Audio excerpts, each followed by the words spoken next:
have a tool for you that is going to help reduce worry and overthinking and improve your closest relationships. So, I want to help you understand a little bit about how our brain works and how it produces our reality, and then how we engage in our relationships based on how we're seeing things. So, there was an interesting study done where they had participants pay attention to how many cars were going by, and they wanted them to look for red cars. After a set amount of time, they stopped it and they said, okay, how many white cars were there? And the participants were like, well, none. There was just red cars. There was actually more white cars.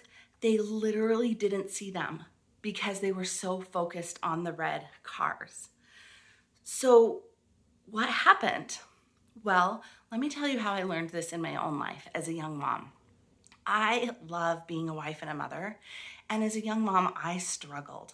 I just felt inadequate. I felt like I couldn't meet everyone's needs and make everybody happy. I felt like no matter how I tried, it wasn't good enough. And I really, in all my efforts, felt super unappreciated. So one of my coaches at the time suggested that I tell myself 10 times a day, my husband and kids appreciate me.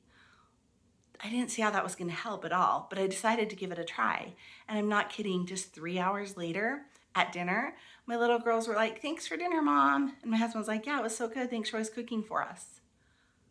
Wait, just like the white cars, it was there all along and I literally couldn't see it.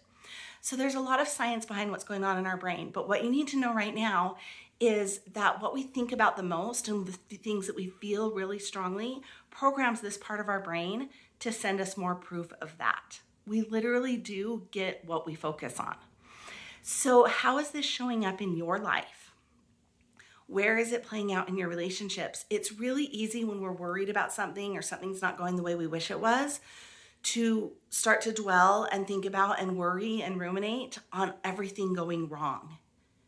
But then our brain shows us more of what's going wrong, and can actually be eclipsing things that are going right. So what I want you to do is two things. I want you to each night commit to writing down 3 things that went well that day. It's going to make your brain search all day long for what's going well. Now, if you have a strained relationship, I especially want you to do it there. I want you to look for ways that that person is succeeding, that things are going well, things you love about that person. Now, it's not automatically going to fix everything, but it's going to create massive change. And it's going to get your brain in a calm place where you can make better decisions. Imagine if you're coming at the relationship from peace and love rather than stress and overwhelm. Come learn more things like this in the Joyful Life community.